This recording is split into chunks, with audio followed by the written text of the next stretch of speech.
Hello and welcome to Behind the Screen. I am JM, your guide, your uh, host of this show. This is a show on the Iconic Production channel, and we are working with Strange Owl Games on this. We do a show here called Behind the Screen. That's what you're viewing this morning. It's a show where we talk about games, gaming, the influences that we love, and how to bring them to life at the table. And so let me just start off by saying hello to John and Mark and to the professor and to Ben. Good to see all of you this morning. John, I'm glad you're enjoying Pandora Star. I didn't have anything to do with its writing, but it is one of my favorite science fiction stories. So today we are returning to our topic of transhumanism, which, Professor, I'm glad you are here for. I know you missed, you came in kind of at the tail end of the last episode. Hopefully you'll be able to view that here shortly on our YouTube channel. So we've been looking at transhumanism from the perspective of what are the sources and what are the tropes of transhumanism. And last time we covered what are the mechanics that I think really bring transhumanism fiction to the fore, what games are doing it well. And today we're going to cover how do we bring all of those things together as GMs at the table for doing this. Padre, good to see you as well. So some of the settings that we talked about or games that have a strong transhuman component to them would be Pan Pacifica of Torg Eternity, Eclipse Phase, which is a role about existential horror in a transhumanistic future, Infinity, the role-playing game by Modifius Games, and then finally Mindjammer, which is a fate game that really leans into transhumanistic fiction. So how do we get to this place where at the table our games feel like transhuman stories? What's the experience we're going for? So there's a couple of tricks that I've used when I've run transhuman games that I think are very easy to replicate at the table, and I'm going to share them with you. Some of them range from the theatrical to the downright mind-bending and maybe considered a dirty trick in the vein of John Wick's Play Dirty. So let's start with, how do we replicate this feel? Well, I think if you can do it well, if you have a group that does it well and can handle having technology at the table, the more technology you can include into your game, the more transhuman it's going to feel. And there are a lot of ways to do this. If you have access to it, if you're on Apple or you are familiar with some of the free video editing software programs, you can create your briefings, you can create your missions, you can create your recaps and present it to people in a video format. Start a YouTube channel that's only privately shared among your players and your table. And one, start off by giving them, hey, these are the videos that we're going to do. And two, give XP to your players who will do in-character video recaps of the game from the point of view of their character. What do their characters remember? And a key part of transhumanism is this idea of the identity of self. So we're going to talk a little bit about how memory and perception plays massively at the table. Another thing that you can do that I have used in cyberpunk games and I think work really well in transhuman games is if you can get an ally outside of the table, maybe a buddy who can't make all of the games or can't play in the game but is still willing to work with you. If you've got a guy like Restar who is a very theatrical person, this would be the person to bring in for this. Have them deliver the missions, whether it's coming from O12 or their fixer on a station, or the message that's coming in from Earth to kind of activate the firewall agents. Have them do that either as a phone call or a FaceTime or even a pre-recorded video. And what that does is it presents the idea that, hey, there is a pervasive technology to this place that is intruding in on the game. I think these are great ways to sort of ramp up the feeling that you're living in a futuristic setting. The other thing is, remember, always try to contrast what it means to be human, what it means for the player characters, excuse me, what it means for the player characters to be who they are with the strangeness of the universe, whether that's alien races. And if I realize that John Doom is reading Pandora Star, some of the aliens get very weird. And again, if we look at Eclipse Phase, there are ways to do this that can make aliens of ourselves, right? The Sunward book, if you look at the Sunward book for Eclipse Phase and the cover of that, you'll see these giant whale-like creatures floating around the sun.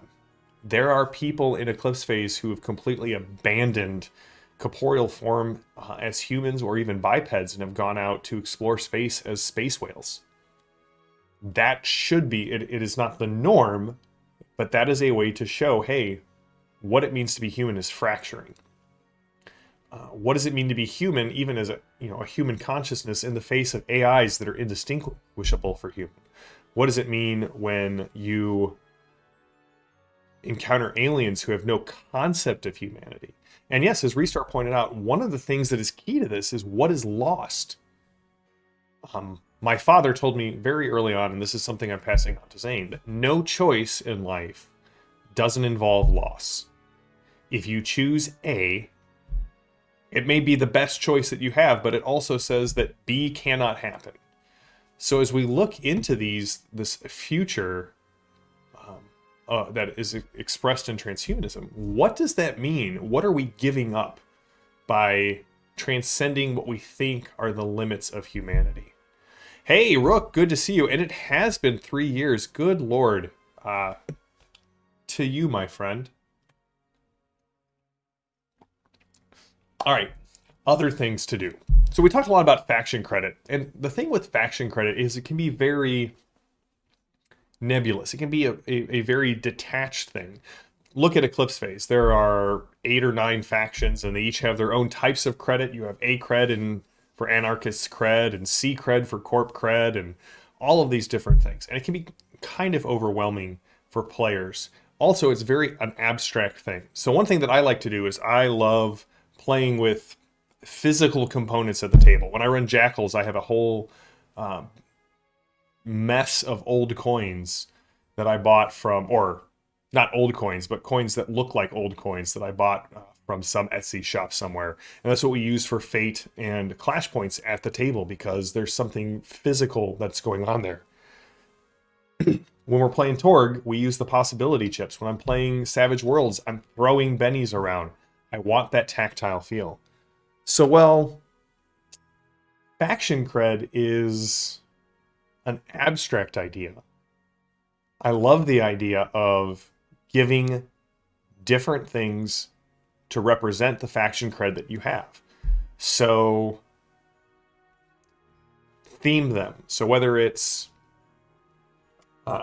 just bits and baubles for the anarchist cred and shiny coins for corporate cred, or if you've got a setup where you can have a screen, it would be fun to create a screen where you could just have the cred, the character's faction cred by faction, have each one a different color and with a different font, so that it's very easy to see, ooh, that crazy one that I found, this kind of a death metal font, is clearly the anarchist cred, and the really like shiny blue one is the corporate cred.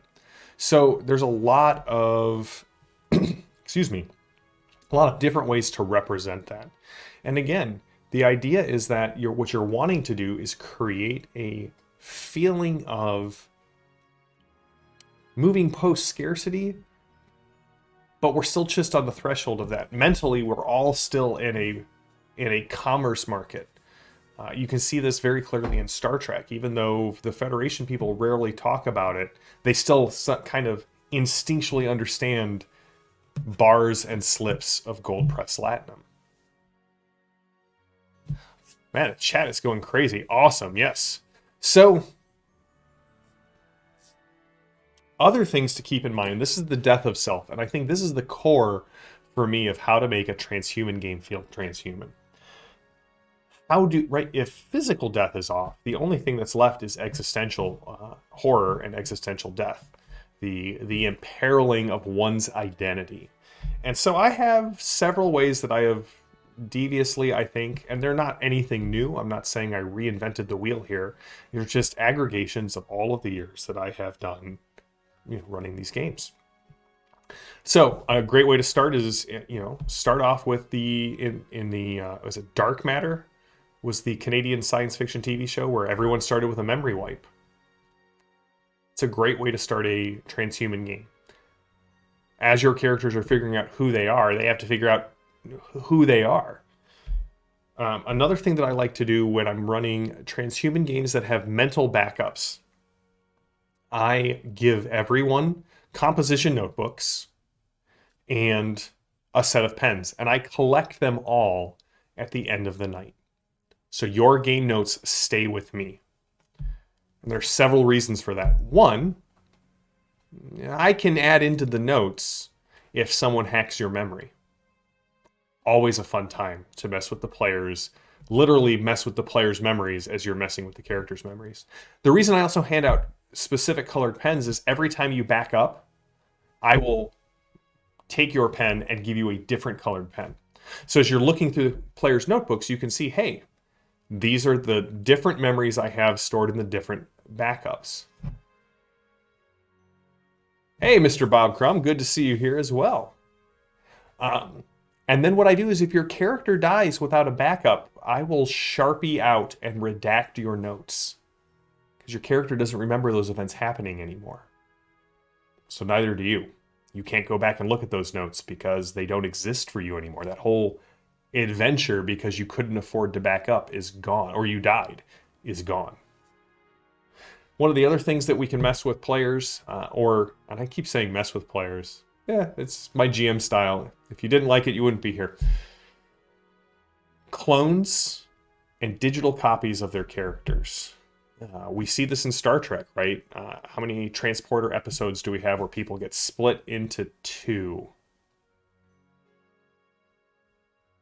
In Eclipse Phase, it's illegal to have a digital copy of yourself exist outside of 24 hours. There's nothing to say that government agencies wouldn't go, you are the best people for this job. You don't want to do the job, that's fine. We cloned your identities and re-sleeved them into combat sleeves. That could actually be an excellent way to tie in the memory wipe. Give your characters a prelude where they get to play, the most epic version of their characters. And then the campaign starts and they're on a station somewhere. And they're wanted for crimes they don't remember and never committed. It's because somebody copied their memories, put them through 4 years of compressed time training, and then sent them out into the field to do something that they probably wouldn't have done on their own. Like, that is a wonderful way to do that. So, John, you are of the opinion that the transporter in Star Trek actually kills the person, and then whoever comes out the other side of the transporter is essentially a whole new being. I love this idea, and I think that we have many philosophical things to talk about. So are you saying that the transporters of Star Trek are the Federation's ship of Theseus? Because I think that would be an amazing entire season to just sort of unravel and talk about. So yes, clones, copies, even the fact that your players could have purposefully split off an innocent version of themselves. What if the bad guy of your campaign is actually one of your players who just developed along a different line? One of the things about transhumanism is that the copy is only identical, as Eclipse Phase says, for about 24 hours. And every day after, the personalities diverge more and more until they can't be reintegrated because they're essentially completely different people. What about the fact that without additional storage, we as humans can only carry so much information in our brain? What about the death of memory that way? How do we replicate that at the table? Do we institute memory checks? The longer the campaign goes, do you have certain cutoffs? Do you have certain lacunas that the players have to take out of their own notes because their journal is full. It'd be a fun way to do it. When you get to the end of a notebook, say, okay, here's all of the memory you have. What are you putting in storage so that you can start fresh? And then maybe we photocopy that notebook and copy the sections they want to remember without accessing deep storage. And that's all that they can react on. Yeah, Bob, I know we both love that word. Lacuna is just such a great word that needs to come back. Right, and that's part of the existential horror of transhumanism, Rook, the loss of self and the loss of personality. The other thing I think you need to lean into is sort of this Gnostic separation of mind and body. Now, again, philosophical and theological issues I have with that aside, it is core to the transhumanism experience. So, push harder, kill some characters, and bring them back re-sleeved with a couple of memories lost. Allow them the opportunity early on to see that, hey, we don't just buy new gear for new missions, we can actually completely retailor our bodies for new missions. Give them weird adventures where they have to go through steam tunnels that are 12 inches high, and give them the options of going through them as cybernetic eels or small tracked characters or magnetic spheres that float down. If role-playing games create empathy and allow us to briefly see through, as Lewis said, 1,000 different eyes, give them the weirdest eyes to see from. Find a way to make each of those experiences completely different. The eel moving through the tunnels only sees an electrical currents. The sphere sees 360 degrees. The robot can't communicate vocally, but can send out color pattern shifts. There are ways of really messing with people. And then Restar actually read my mind. The other thing is, what are the consequences of living in a world that is essentially post-mortality? Well, to steal a bunch from Hamilton, one of the main punishments in the Commonwealth is death of body for a certain amount of time. You're shunted off into abeyance, into a digital abeyance for, 100 years. When you come back, the entire world has changed. Everything you know is different, but you get put back in, a basic body. What does it take to actually kill somebody? Because remember, in transhumanism, the characters aren't the only ones with access to this. Can you ever truly say that Moriarty is dead if somewhere in deep space, quantumly entangled with his memory cell, is a server that's running Moriarty? How do you actually end someone who needs to be put down? Someone so horrible, so vile that they'll just keep coming back. What are the ethics of mental reprogramming? Is that an okay thing? What crimes would be okay for that? Maybe the players are hired to protect someone who faces memory editing for something they may not have even done. Babylon 5 had this great episode that was like this, where you discover that the Psy-Core for the most heinous of crimes, deletes the personality and builds an entire new personality and sends that person basically out into unknown slavery to pay for their crimes. How long does that hit? How long does it hold? Do your memories eventually come back? Is there someone looking for you, trying to convince you you are someone else? If you'll just let them plug in this memory core, you'll see the truth. It's terrifying. And I think the loss of identity itself is the core of existential horror in transhumanism. So there's really, and we've talked about this before, there's really three broad categories of horror. You have personal horror. You have, so like body horror, that kind of thing. You have cosmic horror. So body horror and personal horror deals with the death of the body or the change of the body. Cosmic horror deals with the erosion of the mind. Noetic horror or existential horror deals with the loss of the soul or the loss of self. And I think transhumanism provides crazy good ground to breed noetic horror. So that was our look at transhumanism. I'm glad you guys are enjoying this. Next week, we're going to start our look at what I'm calling low or near sci-fi. So if you're looking for examples of this, Babylon 5, which is our producer JD's favorite show in the entire world. Babylon 5, The Expanse, Alien. The Alien movies are all kind of quintessential examples of near future.